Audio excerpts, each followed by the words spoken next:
Ka-Express, muling bumalik sa usapan ang pangalan ni Kai Sotto matapos ang sunod-sunod na dominant performances sa Japan B-League.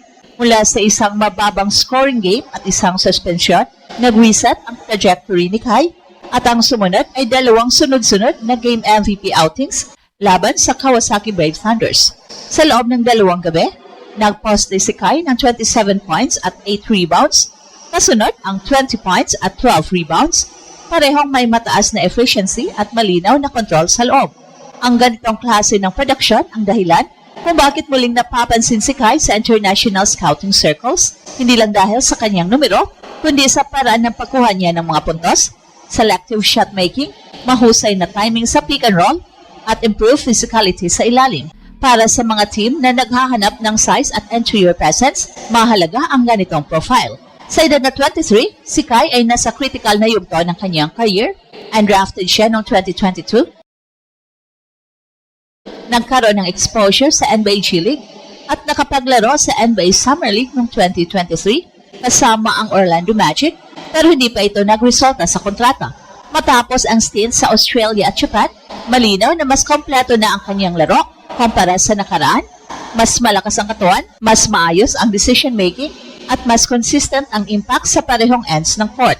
May mga ulat na muling may interest ang ilang NBA teams para sa posibleng Summer League invitation. Kabilang sa mga nababanggit sa usapan ay ang Sacramento Kings, Utah Jazz at Washington Wizards. Mahalagang tandaan na ang Summer League ay hindi garantiya ng isang kontrata, pero ito ang pangunahing platform para maipakita ng mga players ang kanilang readiness sa NBA environment. Sa loob ng Summer League, ang competition ay mataas.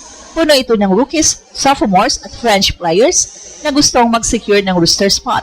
Para kay Kai, ang magiging susi ay hindi lang scoring, kundi consistency sa role, rim protection, defensive positioning, screening, at mabilis na decision-making sa offense. Ang kanyang height na 7'3", wingspan, at improved mobility ay nagbibigay ng natural advantage, pero kailangang masabayan ito ng pace at physicality ng laro. Well, sa kasalukuyan, si Kai ay isa sa pangunahing option sa center position ng Koshigaya Alphas. Ang kanyang average ay nasa double-digit points at rebounds, at nakapasok na rin siya sa 1,000 point milestone sa liga, isang indikasyon ng sustained production. Para sa scouts, mahalaga ang ganitong track record dahil nagpapakita ito ng reliability, hindi lang flashes ng potential. Meron ding off-court indicators ng kanyang paghahanda, aktibo ang kanyang training regimen, kabilang ang strength and conditioning work na nakatuon sa explosiveness at lateral movement, mga aspeto na critical para sa modern centers. Ang layunin ay malinaw, maging mas adaptable sa switch-heavy defenses at mas epektibo sa pick-and-roll coverage. Para naman sa gilas, ang sitwasyon ay nangangailangan ng balanse habang mahalaga ang presensya ni Kai sa ating national team. Naunawaan din na ang paghabol sa NBA opportunity ay maaaring mangailangan ng prioritization sa Summer League. Ilang personalidad sa Philippine basketball, kabilang si Justin Brownlee, ay nagpahayag ng suporta sa ganitong desisyon kung ito ay nagbibigay ng mas malaking pagkakataon sa kanyang career. Sa mas malaking larawan, ang pagbabalik ni Kai sa NBA radar ay may implikasyon hindi lang para sa kanya, kundi para sa Philippine basketball. Matagal nang inaasam ang presensya ng isang full-blooded Pinoy sa NBA at si Kai ang pinakamalapit sa layuning yon sa kasalukuyan.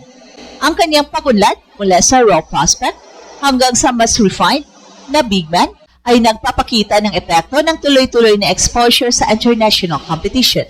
Ang susunod na hakbang ay malinaw. Kung mabibigyan ng pagkakataon sa Summer League, kailangang maipakita ni Kai ang kanyang consistency sa loob ng limitadong minutes. Sa ganitong setting, bawat possession mahalaga, ang tamang rotations, solid screens, efficient finishes at disciplined defense ang magtatakda kung gaano kalaki ang kanyang tsansa para sa susunod na level.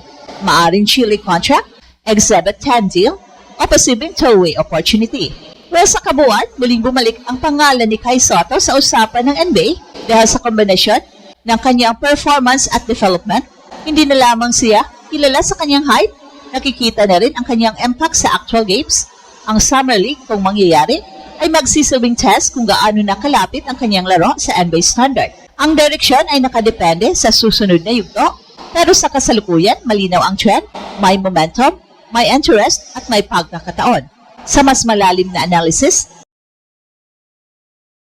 ang kasalukuyang momentum ni Kai ay maaring ilarawan bilang isang timing window, isang critical phase kung saan nagtatagpo ang performance, development at opportunity. Hindi lahat ng mga players ay nagkakaroon ng ganitong pagkakataon at kadalasan, ito ang nagdidikta kung ang isang prospect ay mananatiling international standout o tuluyang makakapasok sa NBA ecosystem. Unang layer ng analysis ay ang kanyang on-court efficiency. Ang back-to-back dominant games niya sa Japan B-League ay hindi lang impressive sa raw numbers. Ang mas mahalaga ay kung paano niya nakuha ang produksyon.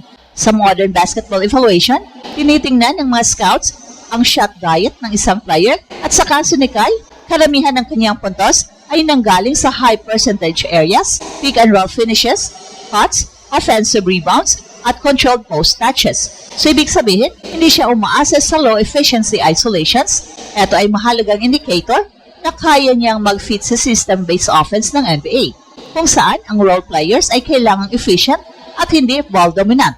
Pangalawa, ang kanyang defensive projection, isa ito sa pinaka-critical na aspeto para sa kanyang NBA chances. Sa international level, sapat na ang kanyang rim protection presence dahil sa length at height.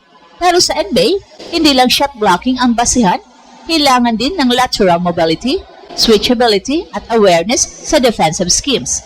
Ang recent improvements ni Kai sa kanyang footwork at positioning ay magandang senyales, pero ito ang area na patuloy na babantayan ng mga scouts at kung maipakita niya sa NBA Summer League na kaya niyang hindi ma-expose sa pick and roll defense, malaking boost ito sa kanyang stock. Pangatlo, ang physical development ni Kai.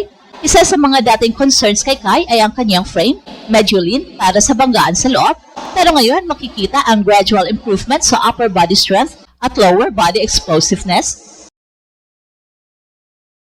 Ang ganitong progression ay mahalaga dahil ang NBA big men ay hindi lang matangkad, kailangan nila makipagsabayan sa physicality gabi-gabi.